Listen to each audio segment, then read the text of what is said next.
Rahubag Yasar, May 8th, 2002, is the saddest day in our tribe's history.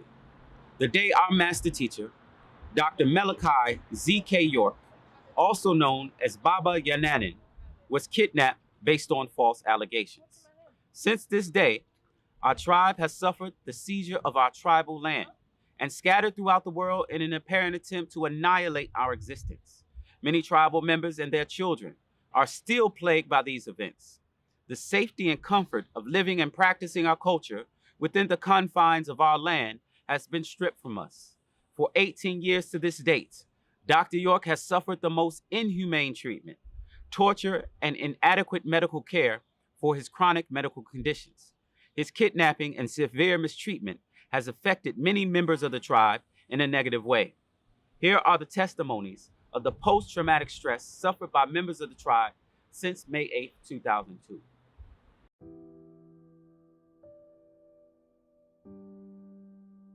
My name is Rayetet Nefertet Sawatet Atumreye.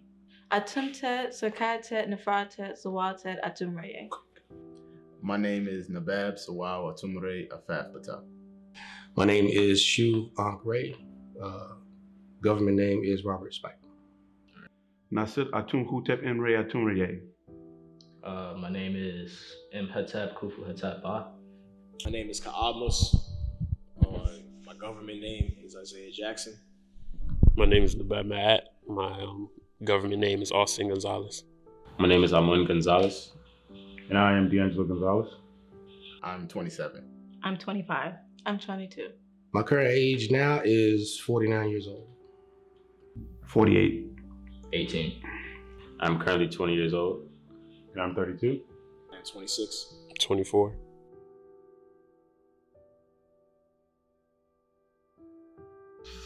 That was 2002. I should have been 21. 31.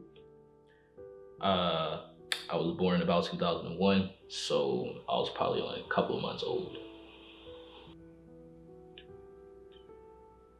I was about 31. I was 9. I was 7, about to turn 8. I was 4. I was 2 going on 3. And I was going on 15.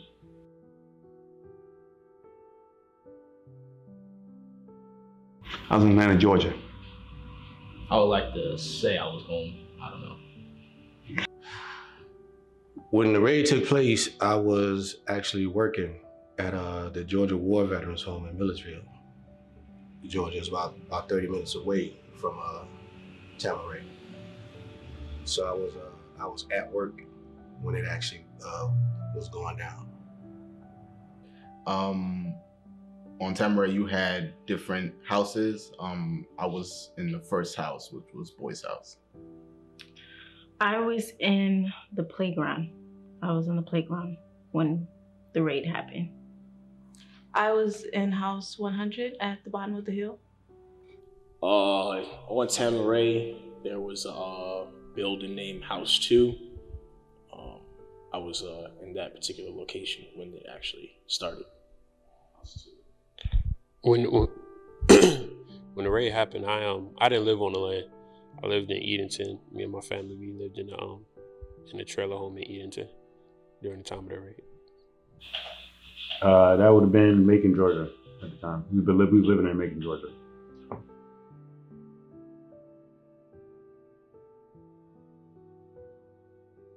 Yes. Very much so. Actually, no, I'm the only person in my DNA family that is a part of this tribe. The rest of my family, they were never really into Wusabat like that. Mm-hmm. So they just kind of looked at it as, they didn't necessarily call it a cult or anything like that. They just looked at it as, well, that's your thing. So they never really took to it like that. So it started out with me, and it's still just me. To be honest, some of us are, and some of us left, right? Yeah. Yeah. Yes. Yes, indeed. Born and raised.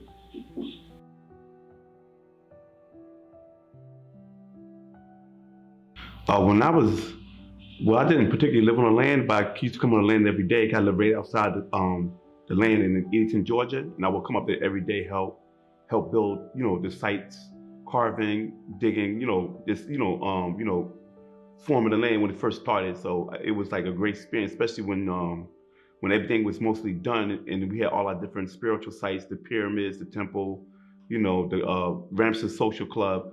It was a very great experience, very positive. No fighting, nobody drinking, nobody's taking drugs. It was the most safest environment to be in. Even when I invited a lot of my relatives there, they was like blown away that how peaceful it was and how to see so many Black people and doing positive stuff. It's very inspirational. It's very, peaceful and calm. It's very spiritual. Well, I didn't get to experience much of the land as I was young. I was born in 2001. It was taken in 2004, so I don't remember much of it. But from what I'm told about it, and from little bits of memory I had, it seemed like a really great place for everyone to be.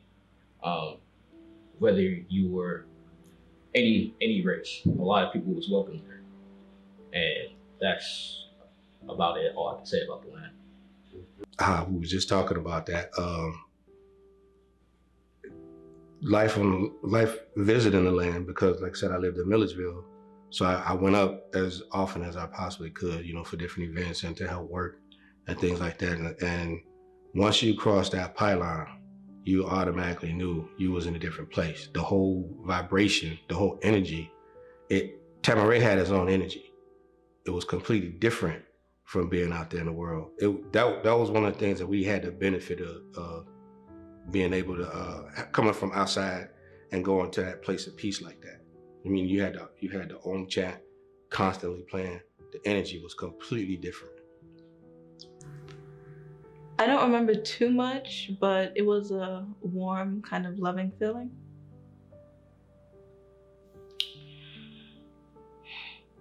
So living on the land, I would say, it was a great experience. Not everybody got to experience it. We were around like only family, it's not really something that can be described. I don't feel like it's something that you can really describe. The feeling living there was like nothing ever I've ever experienced, to be honest. You don't really understand the feeling of living there until we had to be thrown off illegally. You didn't get to feel the freedom you had, the love, the safety, and it took us being thrown off to really notice that and appreciate it. It was a beautiful experience, to say the least. Dr. York always made sure that the children, during any kind of events or just everyday living on the land, that we enjoyed ourselves, that we had a good environmental surrounding that shaped us in the form that we were supposed to be. I'll give a little experience. Like I remember back on the land, they call it Halloween in the Western world, but we went by Prophets and Angels Day. He always went above and beyond just to make sure we had a good time as children and we enjoyed ourselves, that we didn't seek to look for something in the outside world. And he always gave us a doctrine to make sure we understood the background of that which we were experiencing or what he was giving to us to enjoy. From my experience on the land, it was fun. It was a lot of things to do. Like I said, we played basketball. We used to go to the Brown Mare. It was one thing I'm saying that I thoroughly always enjoyed, like the water up the hill. It was always cold and it was sweet. Like for some reason, like you don't get that nowhere else. It was an overall great experience. To summarize it, peaceful, very caring. It was an environment that he set up where everybody that was on the land was like your parents. So everybody looked out for everybody. Friends were your brothers, your sisters. It was no distinction between family or who particularly related to who. It was just everybody was just all family. He made sure that whenever we had like holidays, he made sure that he put the necessary time in that the children would enjoy it. Just a few experiences I have that I can mention. I never forget on the land around Halloween, what they call in the Western world, we call it Prophets and Angels Day. Prophets and Angels Day. He just went all out to make sure it was a good time, that the children enjoyed ourselves. Things like he had the zoo come up on the land during Zeb Festival times. And it was just an overall great experience. It was like having a circus at your house. So it was a loving environment. Definitely, I agree. Even to piggyback off what my brother said, yeah, definitely that whole vibe of everybody's a family. You know, we always had that growing up. You know, growing up living on land. I lived on land before a lot of them were born. Having that whole family vibe, that whole family experience, where you know you look at this elder brother or this elder sister is like a parent. You know, it wasn't like a how they got out here, oh, this is my family, your family, and so forth. We were all one family. You know, we were all one tribe. We ate together, we slept together, we prayed together, we did everything together. You know, and that's something that in the Western world, a lot of people are not taught that. You don't have that real together, close-knit family type vibe. And Tamare the land definitely had that. You know, even when I'm talking about the, when we have something we call Zed Festival or Saviors Week, to celebrate, in our culture, Dr. Malaka's birthday, as well as just to really, bring all the family together around the world. You know what I'm saying? Whether you live there or not, everybody was like a big family. Even with, like you see, was talking about the, the circus and things of that nature. We had carnivals come up there. We had clowns come up there. We watch movies. It's so much. It's it was a lot. A lot. But it was, like I said, it was based on more so family, togetherness, unity, things that most Black communities don't really have nowadays. Things they may have had a long time ago. It's kind of fell off now. That was what we had. We had that real strong family vibe.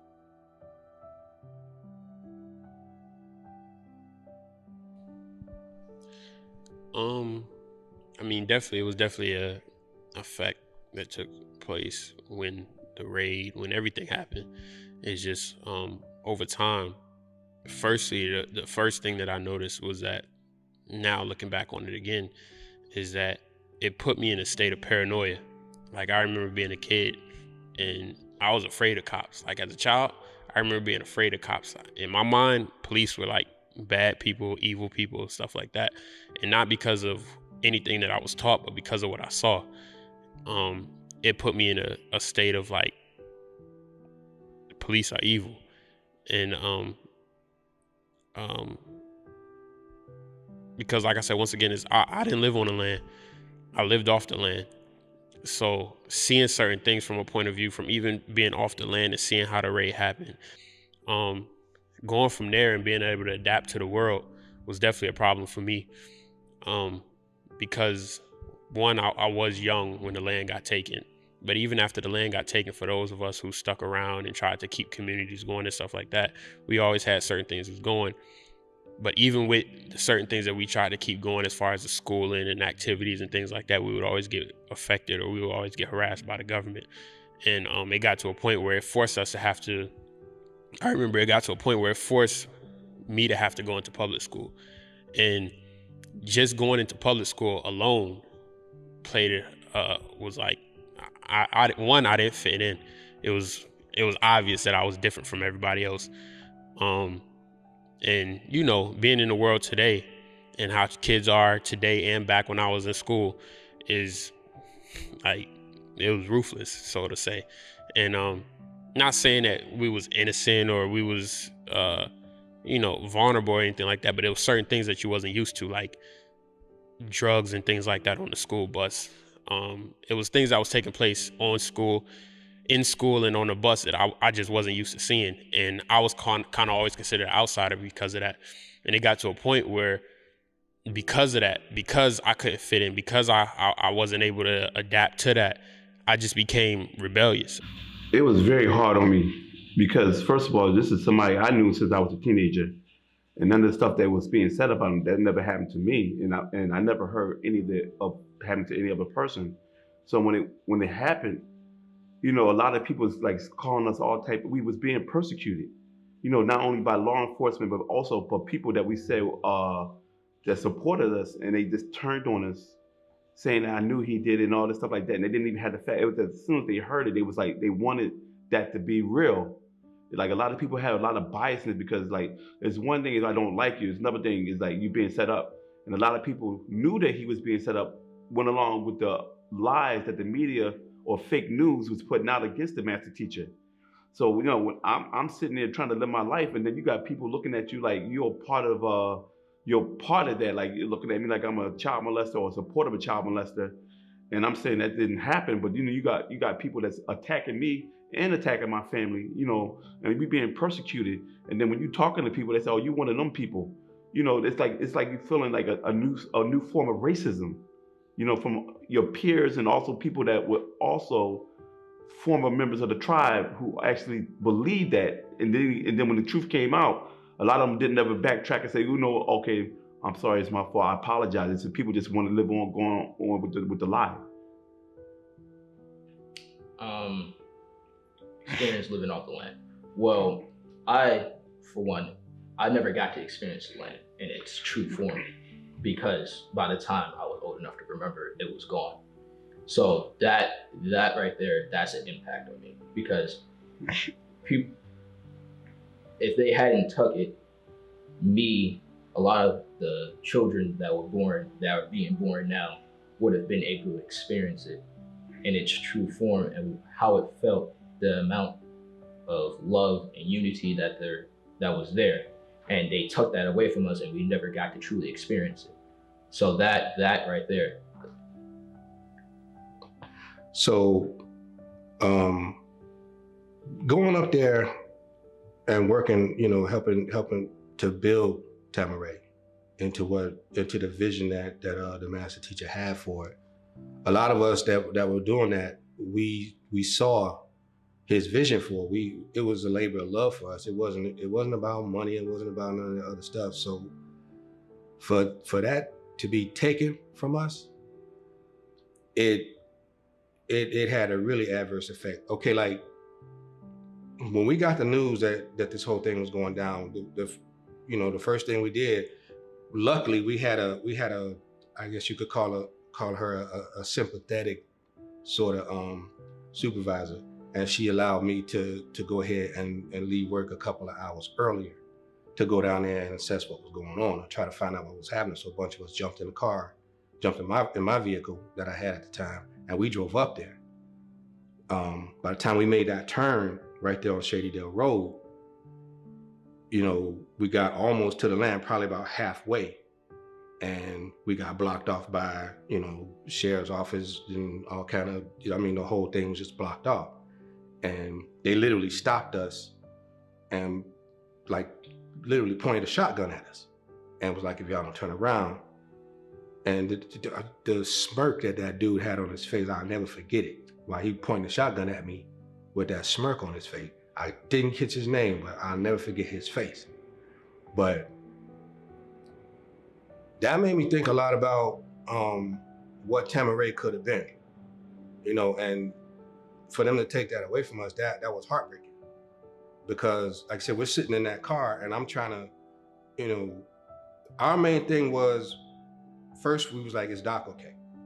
And then the next thing was like, is everybody on the land okay? That was why we was trying to get there, you know, as best we could. We wound up turning around and having to go back to, there was another family that lived kind of like right where you make that turn on Shadydale Road to go to Tamare. And so a lot of us had sort of gathered right there at their place. We had no choice but to kind of wait it out until they would let us get back on the land. But it had a very negative effect from then up until now, because it's like what Tamare could have been had we had the opportunity to build it up to the vision that Baba had for it, we'd be unstoppable right now. But you know, it's a different story. We got what we got, so we got to work that back out. Right. I mean, you took entire families. We broke up people's families. You know, they broke up people's families. They broke up communities. They broke up our culture, you know, our way of life. they took an innocent man and, just completely tortured him and, just snatched him away from his family. You understand what I'm saying? An innocent man at that. I find that I struggle to express my emotions, which causes me to literally laugh at everything. I would say one of the biggest challenges is letting people get close. That's one of the biggest challenges I face. Since most of our family, we've been scattered. Ones I was really close to, not here no more. So it's real hard to let people close to me. I would say like the biggest change or challenge for me would be like the way that I communicate with people. Like growing up around everybody that you know, like all the time, you're never around anyone new. So it's like you don't really have to worry about how to communicate and how to talk to people, how to make friendships and relationships. You don't really learn that because you know everybody. So I think after the land, that was the hardest thing, like trying to form new relationships and open up to people and be like friendly and reciprocate feelings. That was really one of the hardest things because we never really got taught that. We wasn't really introduced to anything new, so we didn't have to do that. I would also say like a lot of like the challenges that I like experience would be like anger.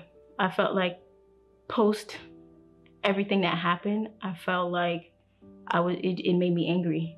So I was an angry person.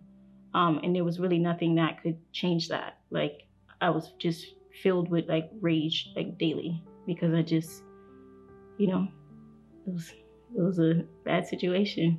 So yeah.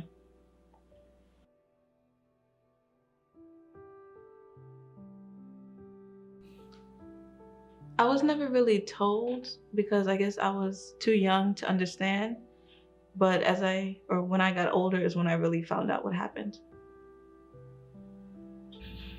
Well, I was actually in Atlanta, and I had got the phone call, and they said they had locked up the master teacher.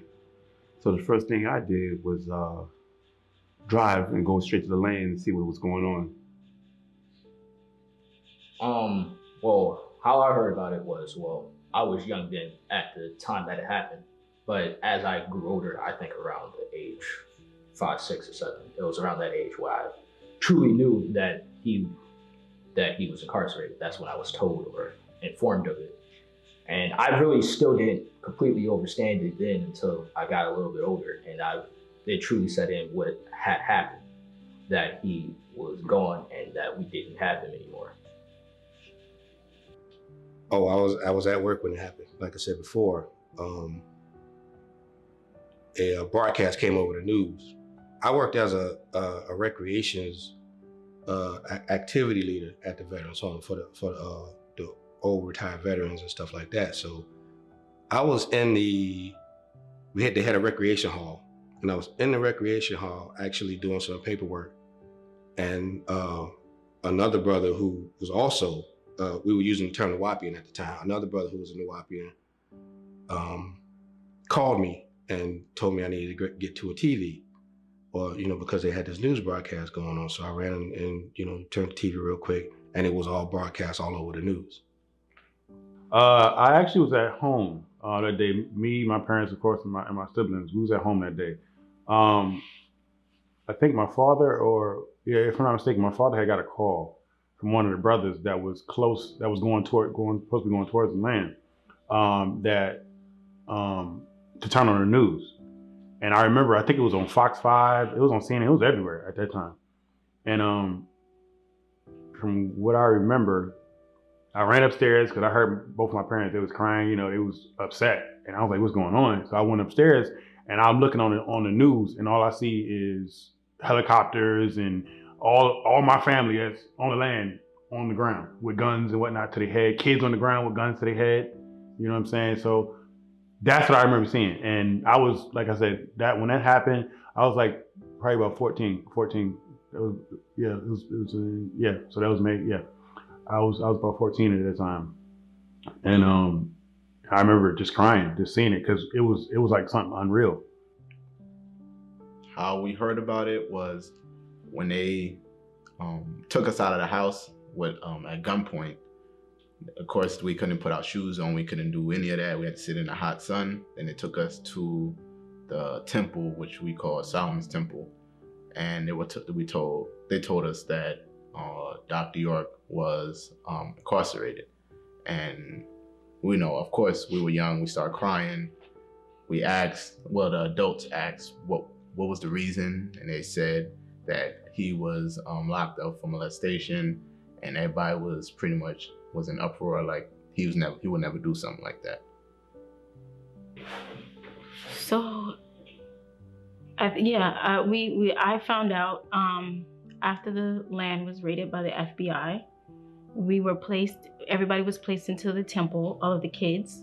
We was given like these little sack lunches, and our parents told us not to eat it, and we had went like hours without eating. And then I remember seeing some of my brothers in the back, like talking and whispering and stuff. And then I think it was the FBI agents that actually said that like they got him. I don't think at the moment I really understood what that meant.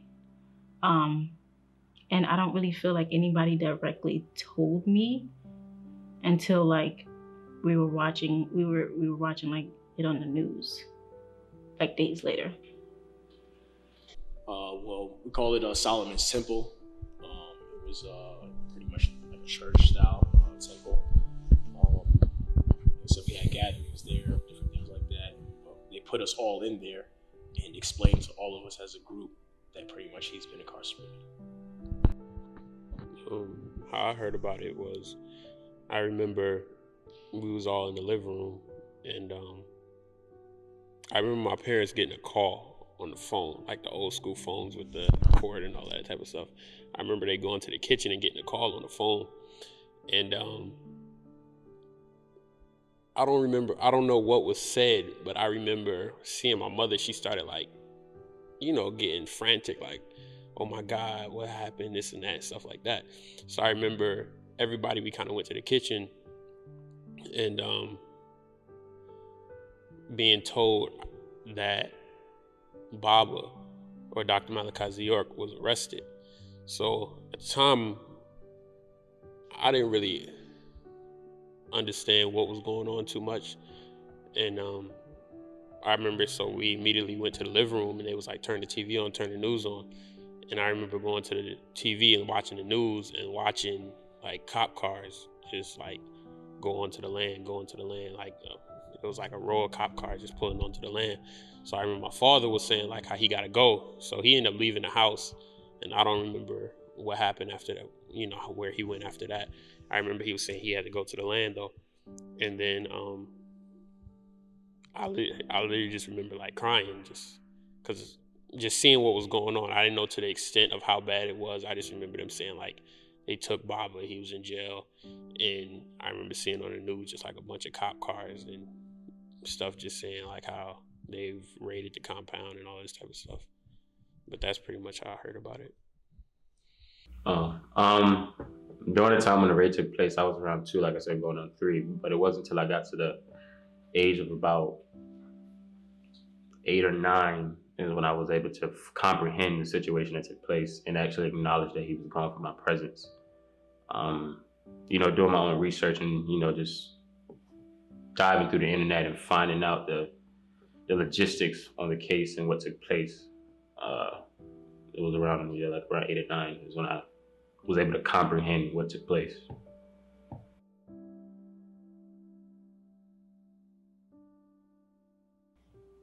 I think that it like just taking away, like disregarding like all of the case, the legal stuff, the interviews and YouTube videos and stuff. I just think like if you think like just based on common sense and how many wives he had, and he probably already has about like 200 children, it just doesn't make sense for him to need to molest anyone, because I, even at my young age, remember women throwing themselves at him. All of them. Married women, unmarried women, young, old, all of them. So it just doesn't make sense for him to have to take anything like by force from any woman, because it was no need to. It also just doesn't make sense with the amount of work that he put out during the time that he was out and the amount of children that he had. Like, you know, it just doesn't make sense. Like, I don't want to get too like vulgar, but it just doesn't make sense. Well, like I said before, I was a young teenager at the time I came in. I seen a lot of stuff that Doc did as a humanitarian, of how he helped a lot of people and how he, changed a lot of people's lives with the doctrine that he teaches, and also how he created economics for the tribe where we can actually help the world. When you see him do all the works that he did, you had people who were jealous, people who was envious, and people who wanted what he had attack him way before any of this stuff happened with the raid. And then when you watch how he was like, you got to understand that throughout time, being here in America, we had Marcus Garvey, we had Nuba Jarley, we had Elijah Muhammad, we had Yahweh bin Yahweh, we had Dr. Khalid Muhammad. You look at all these different people that, Dr. Martin Luther King, Malcolm X, you look at all these people, these were leaders and people that we looked up to that helped us through these generations. And that one thing that was consistent is that America, racist America, always attacked our people, where it left us like, leaderless.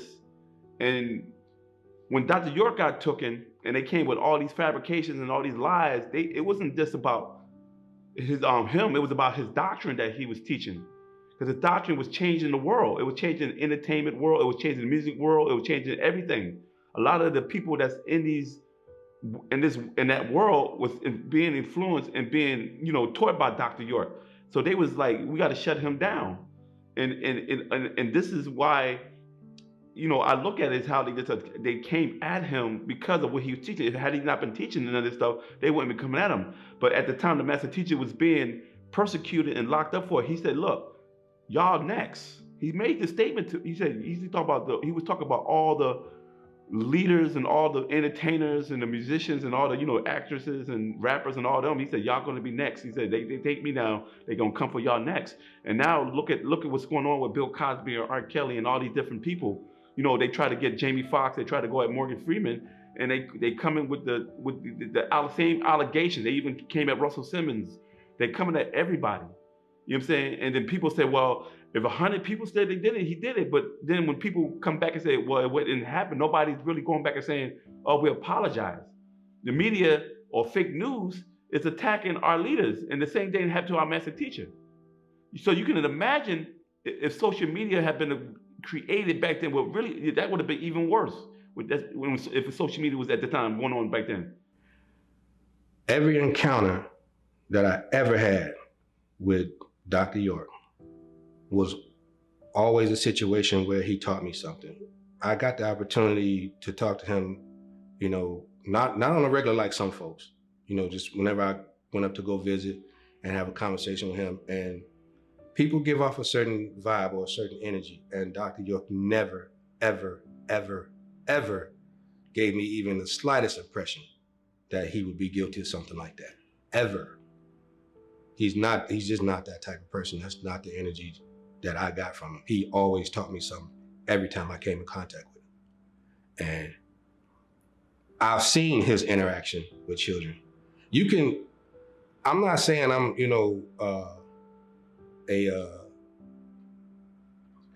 expert at reading people all the time, but certain folks give off a certain vibe. Like I'll give you an example. When you look at videos that you see of Joe Biden, how he interacts with children, and you see he's a pervert. You see him rubbing and touching children like that. That I never saw that with Dr. York, ever. It was always all love with him. And from what I remember, he always made it a point to always, and I remember he even said this, he always made it a point to always have people around him so that somebody could always account for where you were and what you were doing. Somebody could always prove it. So to me, no, I never got that vibe off Dr. York, ever. one of the points I want to stress to the onlookers is when it comes to a case like this, one of the things we have to acknowledge is that Dr. Malachi York's case was one of the biggest cases to ever take place in Edenton, Georgia. So it was a very mainstream case that a lot of the government were invested in to actually try to make sure that they convicted him for that purpose, to make a name for themselves, for lack of a better word. But one of the things I want to stress to the community is that because child molestation is a big thing within our community, it's one of the tactics that they use to bring down our Black leaders. And they make sure it's an emotional accusation, so that way the onlookers rely strictly off of emotion and not facts, and believe what they're saying without doing the due diligent research to find out the truth. One of the keys that they use is, because they know it's predominantly a large counts of child molestation within the Black community, they use that. And the tactic that they do is that they make me and you or us look like the bad guys that's to step forth and question the accusations. And because of the nature of the accusations and the people who have gone through that throughout their life, they look at you as the cosign to those accusations, when in actuality they're not true. But because it's predominantly a large case of child molestation within the Black community, they know that this is something that a lot of people won't ask the truth about. A lot of people, they won't question it. They're just, it's an emotional accusation. And once you subside that and you acknowledge, okay, the tactic that they use, because they can't do it without using us to do it. It's a common tactic that they come in, they disrupt the peace, and they cause chaos, and they use the members that are disgruntled towards the actual leader, and then cause them to do these things, or say, okay, this happened to me, or this happened to him, or this took place, or that took place, when in actuality it's all a lie. So, it's just, I encourage the onlookers to do their due diligent research and not surface Wikipedia research. Actually get in depth if you want to find out the truth. If you want to find the facts of the case, it's there as long as you are ignorant to it. So I just want to stress that point and make sure that, we all collectively do our parts in bringing an innocent elder home, back to his family, back to his loved ones, and mend the broken hearts that's been torn since this whole thing took place. Well, why I feel that he's innocent. Mainly based off what he said. They always attack our leaders, right? It has in America, society has a known thing for attacking leaders on the basis of the same crimes that Dr. York was charged for, like child molestation and stuff like that, even though he wasn't charged with that crime. Not everybody knows that, but the media pushes as if that was the crime he was charged with, when it really wasn't that. If you look up and you do your research, it shows that he wasn't charged with that. And then also is a lot of the case in the court, a lot of the things when they were asked by judges if they had any evidence, the answer was no. A lot of the witnesses recanted their statements. Their key witness recanted their statements. Like, it's if you were to read the transcript yourself, you would be able to see that the case, the whole completely entire case, was bogus from the start to the end. To be honest, there's a number of things. Like, you can point out so many things in the case, but I will start up with a personal experience, right? I'll say it was I forgot how old we were, but me and one of my brothers was in our father's house. I'm not sure if we was watching something with Cookie Monster or something like that, but I just know him and Cookie, he always liked Cookie Monster. His mom was asleep in, I think, one of the rooms, and Baba was in the house. We wasn't molested. Nobody next door to Baba, none of my siblings were molested. It was in house 100. His house is connected right to that house. It's easy access to molest any child. None of my siblings came out saying they were molested, buy off older. Number two, if you look at the sex counts that they try to give Dr. York, doesn't make sense. In all honesty, when I was younger, you do have your doubts by listening to other people who are disgruntled, who don't really know. Until I got older, I had to literally look into it. And I'm gonna just say the first outrageous claim was the counts or how much times these people said they were molested. It goes up to about 11,500 and something for the amount of times that they said he was molesting them, which doesn't make sense. This is outside of him having sex with his wives. This is just a ridiculous number. Number two is that it showed clear biasness. Of course, when you had a judge who already had a prior case against Dr. York and still reside over his case, which was a conflict of interest, that should never happen. So you can, through researching, I feel that I came to the conclusion that he was never convicted, properly convicted, and the FBI agent she said that she had no evidence to say that he molested anybody, and that should have been the end of the case. If you look at most of the media, and you look at most of the people that debate against his innocence, most of the things that they say are mainly hearsay. So what they'll do is they'll bring up a document here and there in debates and say, well, if you look at this document, or if you look at that document, and most of the things that they bring up, they usually don't really have anything concrete and solid to say that this is what he's done. But for the people, for the Sabians or the Nuwaubians who've actually been to the court cases, who actually stood outside of these different trials, who've actually got the petitions up and saying for the many different things that we worked on, for all the different aspects of the different case of the case that we worked on, you can never tell any Sabian that has been every step of the way that he's guilty, because we've been right there for every point where it's showing and proving that he's innocent. Even from when it first happened, like when we were on the land, when it was first told to us, they told us that don't believe anything that he's taught. And they said that on the court too. Why would that have to be said to people of a community that people follow a man? Why would they have to do that? Why would they have to say that? They have to say that for a reason, because it's a bigger plot, or it's a bigger situation going on, rather than saying, oh, this man, committed child molestation. Yet if in the court cases it's shown that, then why is it that in the media they still push that? How can any of that be happening to these so-called accusers when I'm around you every day? I see you every day. We go to school. We're classmates. You know what I'm saying? So it's like, there wasn't no time like, oh, this person's just missing. No, everybody would know that. Everybody would go, if that was the case, somebody would go find them. We would all had to stay together, in groups together. Like I said, we was raised together as a family. So personal experience with these, with living on land and knowing Dr. Malachi York personally, growing up around his family, growing up with his children, being a part of his family, like, I know that's some bullcrap, and even with learning about his case and even reading through the transcripts and so forth, and all the different legal fights we had throughout the years. I mean, any person with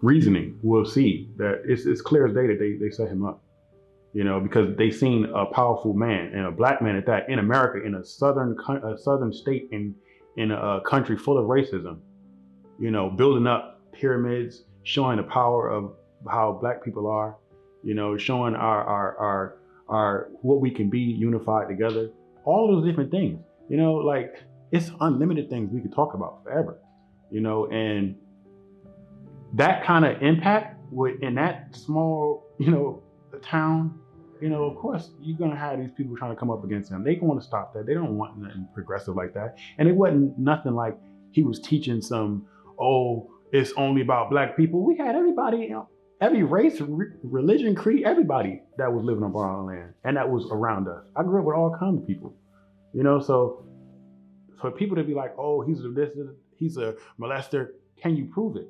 Don't go off of what Wikipedia says. Don't go off of what Google says. Don't go off of what the media says, because we can clearly, everybody should know in this time period we live in right now, the media is a bunch of bullcrap. So in knowing that, why don't people just do their own due diligence? Look up his actual case. Dr. Malachi York was not sentenced for child molestation. So whether we can debate on whether he did it or whether he didn't do it and all these type of things, or however you want to do it out here. But the government themselves were not able to find him guilty on child molestation. The government, the investigation team, the police department, whoever, the FBI, whoever you want to talk about, they were not able to find him guilty on charges of child molestation. So if they were not able to find him guilty, and these are the people that you put him in the hands to be judged by, they were not able to find him guilty on child molestation, then who is anybody else to say that he's a quote-unquote child molester? At that point, it's just opinion, and it's just allegation, and it's just accusations at that point, because he was not ever found guilty on anything dealing with child molestation. He was never, there was never any evidence produced. There was never any video evidence, DNA evidence, picture evidence. There was nothing ever produced to show that Dr. Malachi York was ever found guilty on child molestation. Works, doing things like that throughout history. Anybody look throughout history. Anytime you had great people that have done positive, great works like that, they've always either tried to kill them or incarcerate them and defame their character and character assassinate them all the time.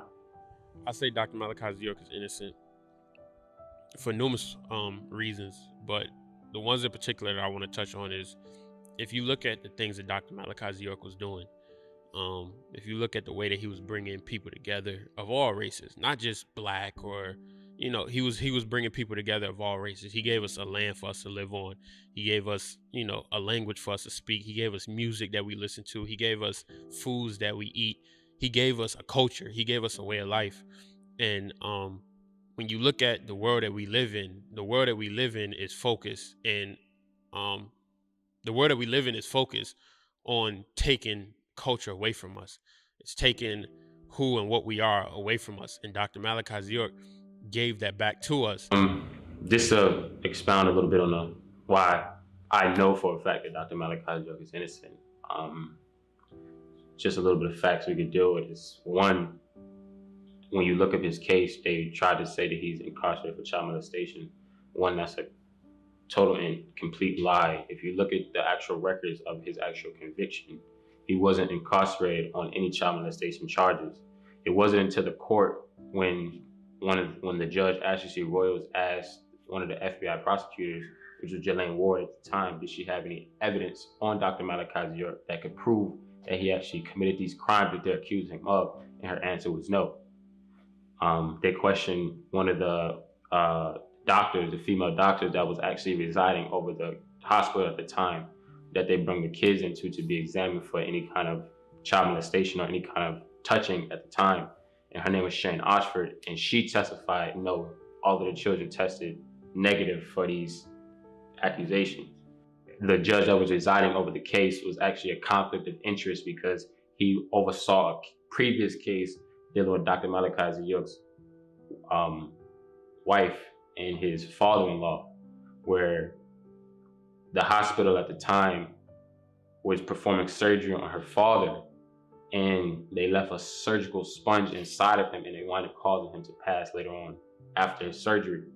And his daughter actually sued the hospital, and the judge or the prosecutor or the attorney that were overseeing that case at the time before he became a judge was Ashley Royals. So you can see the conflict of interest that lies within itself, because now he has an interior motive to make up for the mistake that he did, or the case that he lost that previously involved Dr. Malachi York's family or himself. So it's just these little things that when you find out and you do the research and you begin to look in depth and see, okay, things don't make sense, things don't add up.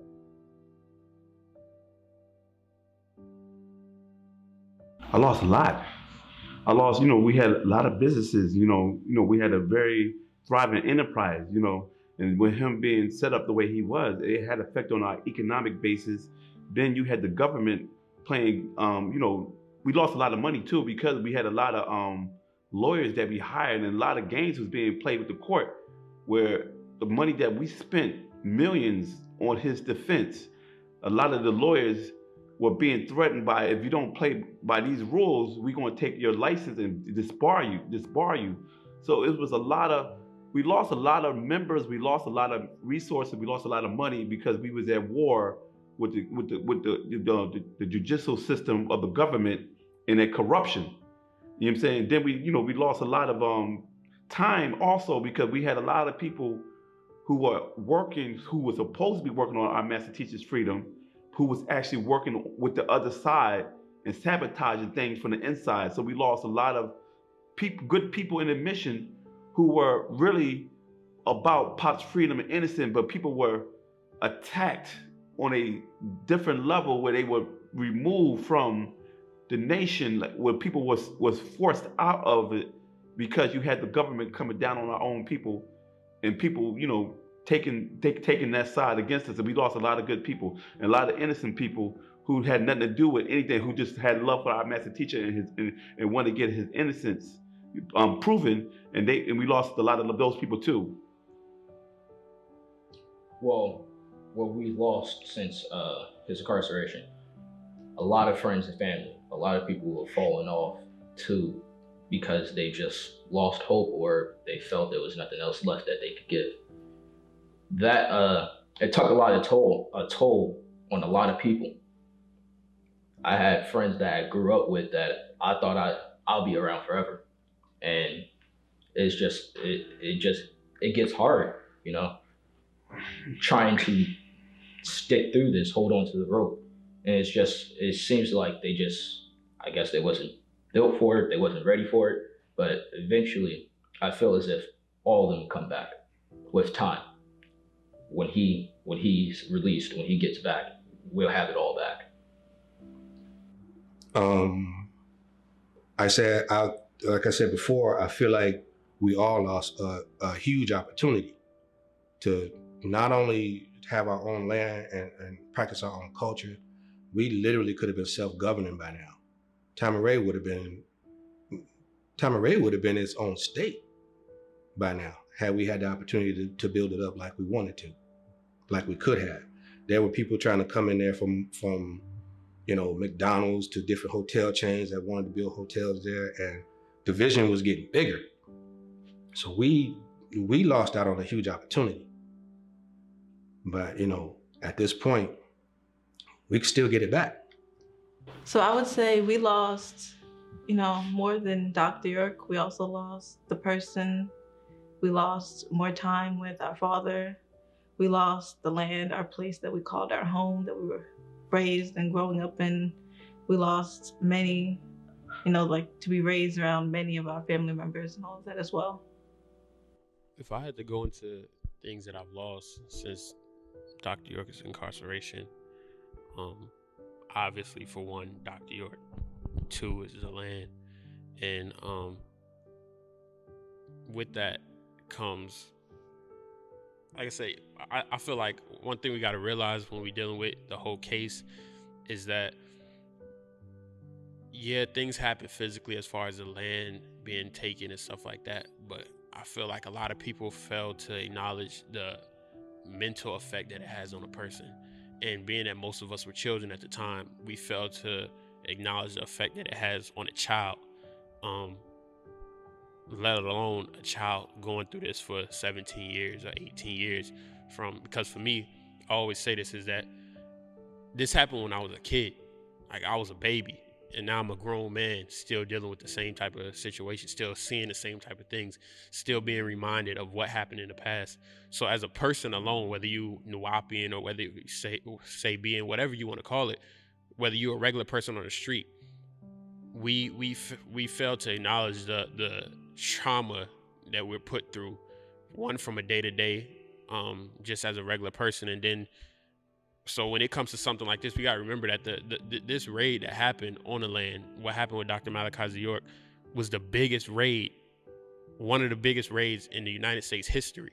So of course, anybody who dealt with that or who been through that is going to have some type of mental trauma coming out of that. So growing up as a man, I've had to deal with the remembrance of that.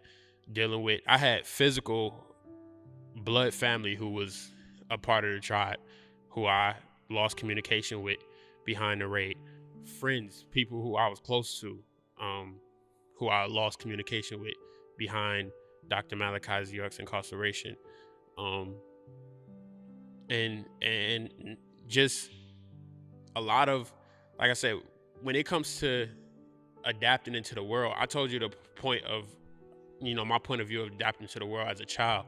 But most of our parents dealt with or was on the land. Most of our parents in dealing with what happened with the incarceration of Dr. Malachi York and the raiding of the land and the taking of the land and things of that nature, they had to learn to adapt to a way of living around that, around the culture, around trying to, keep the culture alive and things of that nature.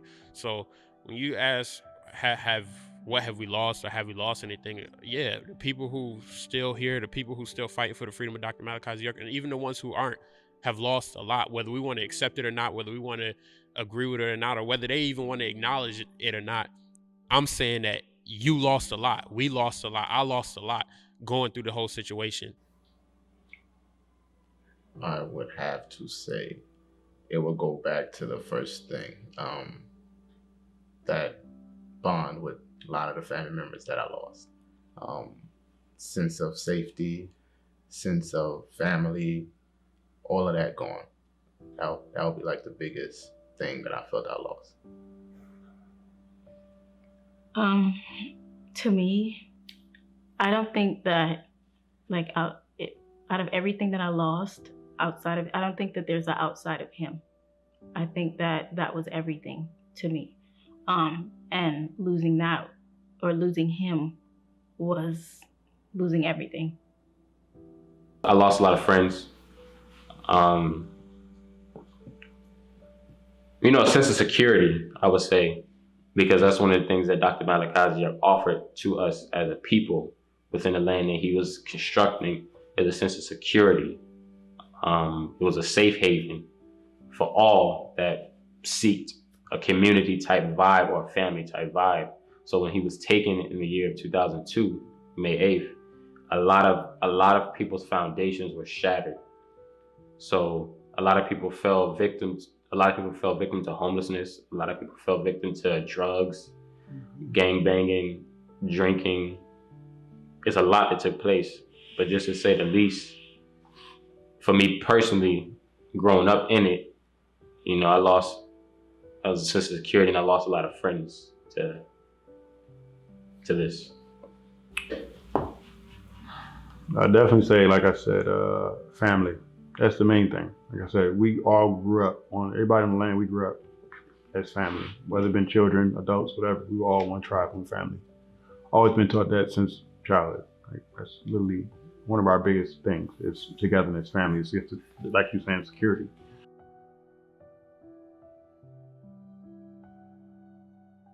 When you talk about the significant changes between living on the land and being off the land, one thing I want to paint a picture for people.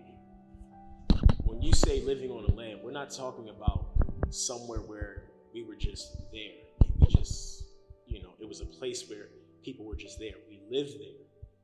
These are people where we grew up with. These are families. So an example, for a place that you've lived at all your life, from let's say the ages of 5 to 10, for those 5 years you grew up there. And for those 5 years you had different friends. For those 5 years you went to school to a particular place. For those 5 years you've had different things that you've done there. Full memories that you can actually draw back to. And at a moment's notice, someone busts on your door, waves a gun in your face and says, "Come outside." Puts you on the ground and tells you to pray. That you may not even see the next day. Think about that. Think about the fact that, so when people say, "Oh yeah, it was a raid on the land, it was a raid on Tamare," but they don't think about how many people was actually there when it happened. They don't think about the fact that there was actually full families that had to reestablish their entire lives because of the fact that they were taken from somewhere. I mean, for a kid, you can imagine the stamp it'll put on you in life. I mean, one, being traumatized. That goes without saying.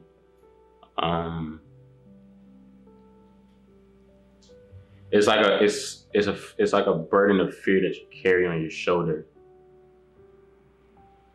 for as long as you live. To be honest, coming from as a kid, something you're not groomed to experience, and especially knowing the intent that what they came to do. Like I said, yeah, it's traumatizing, to say the least. Throughout life, it makes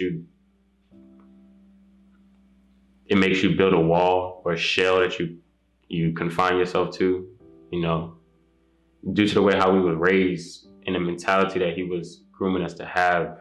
When you go into the outside world, you're looked at as a weirdo or a freak or just a nerd or not that cool guy that succumbs to peer pressure or do the stupid things that someone your normal age would do out in the world. So you go through a lot. As a young man, as a male, society teaches you to shell it up or cover it up or, just push through it. So, I fall victim to that a lot. Even just trying to explain it now, it's a little uncomfortable for me. Me personally, I mean, like I said, took my family away from me. I mean, that's how I look at it. They took my family away from me. People I grew up with my entire life, from a baby all the way up to 15, 16. And they took, my culture away from me. They took the land that I known as my home away from me. Look at the fact that, like, when you go at these big debates, everyone always focuses on that point. So what it is we'll go back and forth on, trivial matters of what points to prove, in religion and different things like that. And then moving forward from there, when they feel like they have been proven where our points are valid, and that's when they have to use you're following a child molester. And in a sense of that, they play a part in our emotions. Because one, we know the facts, and the facts have been proven countless of times. Yet the media tries to push it out there where it seems in the other direction. So you look at different, people. An example I'll give, if you look at the Black Panther movement, part of the Black Panther movement, when it came to the downfall of it, was a part of hearsay. When it came to one of the members who founded, they were saying that pretty much he was sleeping with other women and different things like that. And like I said, you can research it. It's a whole documentary on it and everything. And if you ask the actual members of the Black Panther Party, they were saying none of it was true. It was all lies, everything like that. And it shows you that what they'll do is they'll push other things out there, in order to control the masses. And it's sad because of the fact that, it's sad because of the fact that when you have people who are growing up and claiming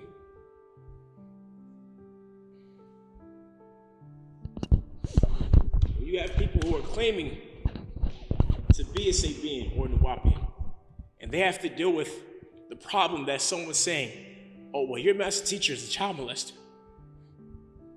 That's a problem.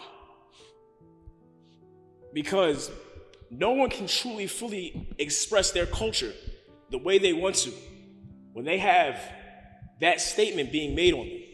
When they have that thing being said about them, well, you're following a child molester. Who truly wants to practice their culture? Who truly wants to follow a person and say, well, I accept this man as my master teacher because of everything that he's taught. And everything is true in saying that what he taught. But we have a hiccup or we have a hang up on something that's not even true.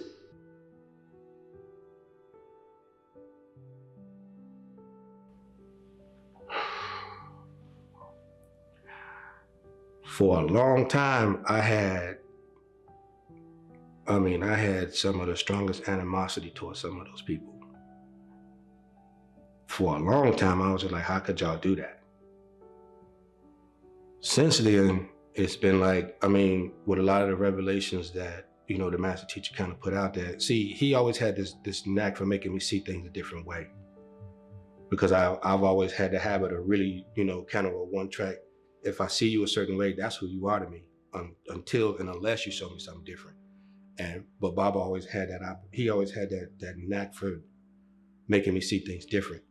So what I would say to them now is, you know, at this stage of the game with everything that's going on, fix this, come home, change this. They had the power to change this.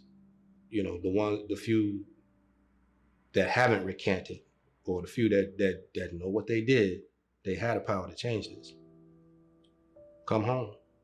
I mean, if Baba could show that much love for you, you know, I don't see why I can't either. So just, you know, come home so we can fix this. I mean, what can you really say? Because in their mind, you know, you got to understand, if you read the case, a lot of those people were being paid by the U.S. government for their testimony. And then when you talk to them, I grew up with a lot of them. You know what I'm saying? So when I see them, I'm like, you know, they'd be like, I didn't know it was going to go out that far. I said, yeah, but you won't even go back and try to, correct what you said, because at the end of the day, they feel like they owe something. You know what I'm saying? When you raise a person in a certain type of environment for so many years, and then they feel like you kept them away from this negative world. Any parent who lives in the 2020 and looking at the stuff that's going on with the kids and the gang culture and the hip hop culture and the stuff that they're doing on social media, people was like, it's horrible. They're horrified. We protected our children from that. But then when the children get older, they feel like, oh, I missed out on stuff. I missed out on this and that. And they take it out on not just the tribal members, but also on our teacher, Dr. York, because he was protecting them from this environment, because we had our own environment. So when you talk to these so-called alleged victims, they already got in their mind that we're wrong and they're right, and they just want to live the American so-called dream. You know what I'm saying? Smoking, drinking, having free sex, doing all type of stuff, you know, that's against the nature of how we do things. So the whole thing is that when these victims, so-called alleged victims, I just said, like, you just need to be honest with yourself and, like, you know, and help get your master out. You know, you just so caught up in this world, and then when things go bad, this is one of the things that the government is watching. No matter what's happening, they always come back to the home base. If you so feel the way you feel, why do they always keep coming back? You know, and they still feel the way they feel. So it's like, what can I really say to them?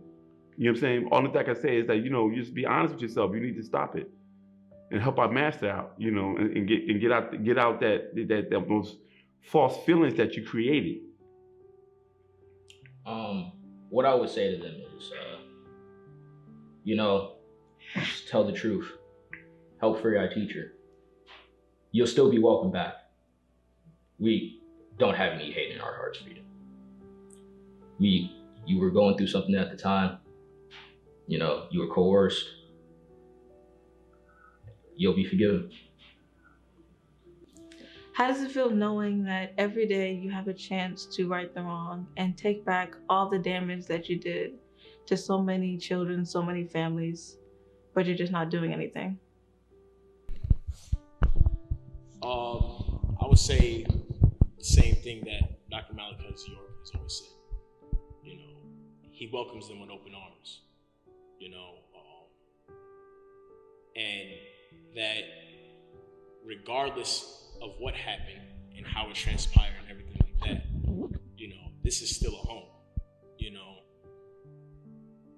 I didn't know most of the people that got on the stand. I knew some of them. I didn't know all of them personally like that.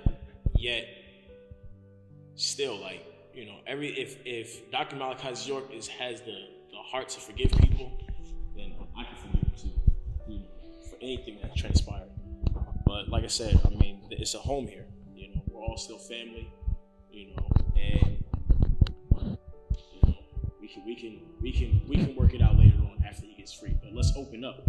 Let's start talking about it. Let's have a conversation. Let's start breaking down the dialogue. What's going on? People need to speak up. You know, it's a lot of things that's being one-sided. Let's start hearing the other side. That's what I was saying. What I would say to them is, well, first, of course, from May 8th, of course, it was a lot of disgruntled feelings, not understanding what was going on, being young. All you knew was your home was taken away, your father was taken away, and you didn't know really what was going on. So it built a lot of animosity towards them. But from doing a lot of thinking, researching, you see that a lot of the alleged victims were bullied and coerced into siding against Dr. York. Some of them, of course, wanted to do it because they were disgruntled. I'm not talking about those. I'm talking about particular ones who were bullied into doing it because they were threatened by FBI agents, threatened by other people. With those individuals, I would say, of course, is no love lost. They see when they come around, it's still love. Nobody persecutes them. They know they miss that feeling of family, and say, come back, let's talk, let's see how we can work this out.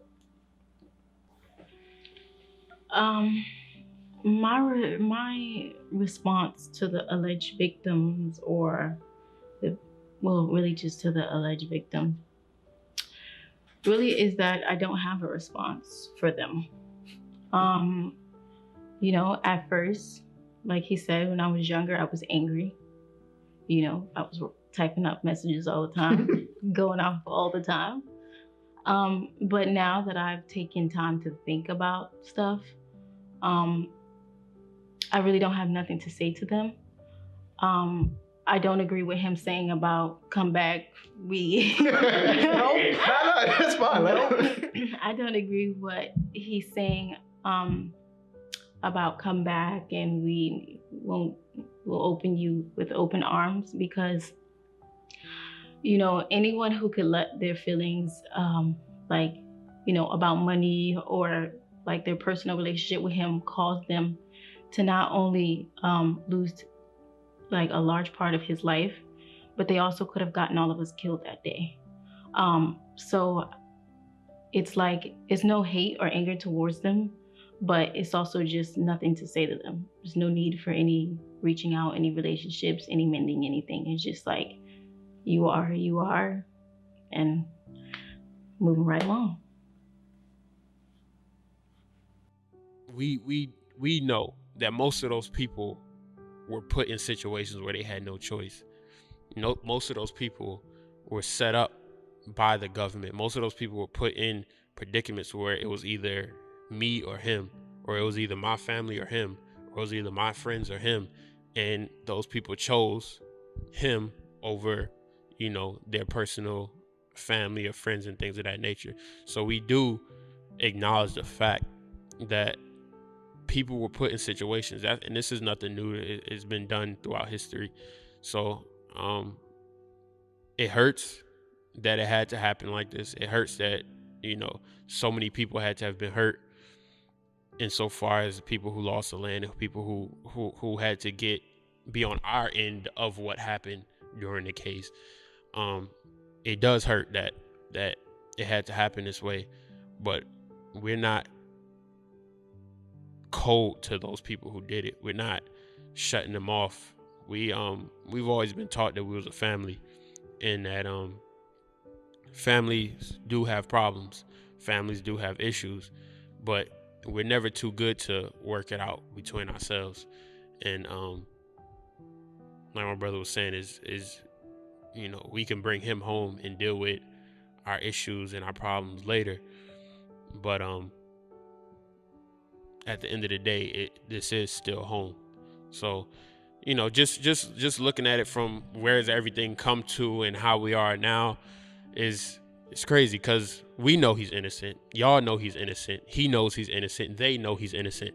So I feel like we're just at a time now where it's like, all right, let's stop playing the games. Me personally, I used to have a lot of anger built up towards him. I kind of subsided that now. We still accept them in open arms. We just wish that a lot of them would come forth and tell the truth of what actually took place. We know Pops ain't do none of this. We know those who set him up, working with the government, whatever the case is. But really, it ain't your fault. It's the government's fault. They the ones that wanted to come after him. They the ones that used y'all, manipulated y'all to come after him and bring him down. Y'all unfortunately y'all was just naive and y'all got caught up. But at the end of the day, we still family. We was raised as family.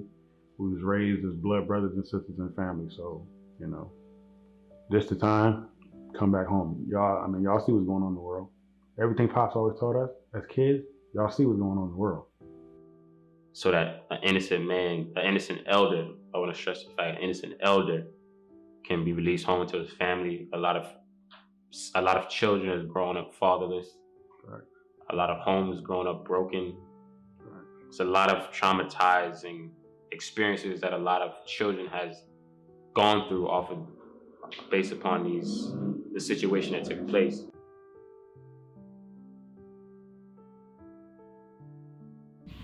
I love you and I want you to come home. The first thing I'd probably do is apologize for this whole thing. The way this whole thing happened. I understand, and he's even said it about how the way everything went down was how it was supposed to go down. And he's always taught that, there's no such thing as,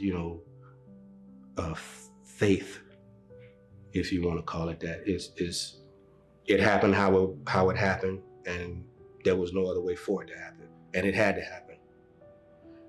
Well, probably one of the first things I would do is apologize for not doing my part to make sure that it didn't happen, because there were obviously things that, even back then, the way we were operating, the way we were moving, I don't know, he's a master for a reason, because it's I guess if it didn't go down the way it did go down, then people would have died that day. So I'm not really sure. At this point right now, it's like, I can't do anything but apologize for whatever my part was in it, that we didn't do what we were supposed to do, that we didn't protect Tamare like we should have. I still maintain his innocence to this day. Yeah. That's why I'm wearing the shirt now. Free Dr. York. That's how I feel. I know that he'll be back. He's loved. He's cared for. I'm never gonna stop fighting for him. And I miss him all the time. I'm used to always hearing him, having conversations with me and give me inspiration. And he's more than just a teacher. He's like a father. You know what I'm saying? And he just always been there for me. And that's one of the things I miss about him. I know. I've personally, I don't remember being able to meet him. You better. When you was a baby. Yeah. But I just am looking forward to getting the chance to meet him, where I will be able to remember it. Although a lot of people have left your side, there are still a lot of people who will stay by your side and are still by your side. What I would say is what I told him before. No matter what, I'm not going to leave your side. And it's not so much of me picking sides, not so much me saying, okay, you're my father, I'm gonna just pick your side. Just do what's right. Never gonna leave your side, and we're gonna keep fighting, period. I would, express that we know he's innocent. We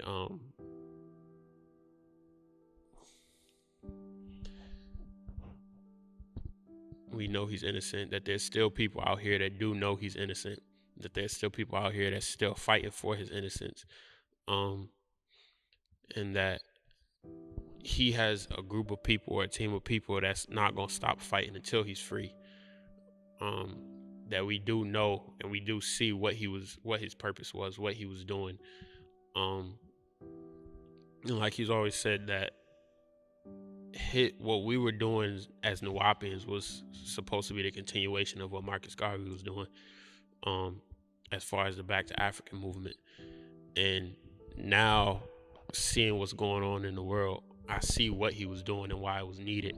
As a child, I didn't care about none of that type of stuff. I just was being a kid.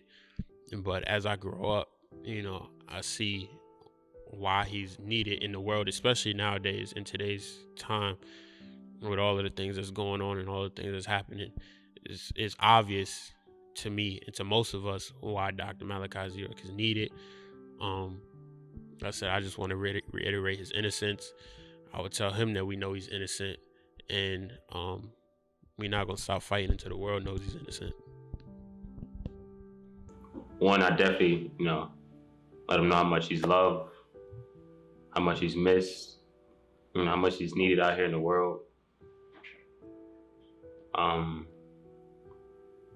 Let him know for a fact that I know for a fact he's innocent, and I stand on that with my life, and I defend that until the end of time. I never forget he told me never to give up on him, and I'll be able to let him know that I took that to heart, and that's something that I never do. That this is my life, and I owe it all to him. So just express how grateful I am. If I could say anything to my dad, I would say that all of your biological children did not leave you. It might not be a lot, but there are some who's been here from day one, and we're gonna always be here. And there's not nothing he can say or do to get rid of me. It would be a lot. It's a lot in a sense of where to start. I miss him. I would like to tell him all the things that I've done in my life. Everything that led up to where I am now. Like I said, it's so much I'm saying that I can't even put into words. All the things that I would like to tell him. And it's years that has been taken away. Because see, people look at it as, okay, well, he's a master teacher, so what's your connection? Well, now he's not just a master teacher. He's a person you can come to and talk to. He was like that for most people. And he was like that for everybody. You can always come to him and say something. You can always come to him, and he'll always give you the answer to anything you need. Definitely thank him, especially for things he's done throughout the years for my family. I mean, he's given us a car when we ain't had no car. He had a bunch of different cars back on the land. Anybody lived on the land or been to the land, they know he had a bunch of Cadillac Sevilles back then. And we had moved from Sparta. I think we was moving from Sparta to another city at that time. And we didn't have a vehicle at the time. And he was like, hey, you don't have a vehicle? I was like, what?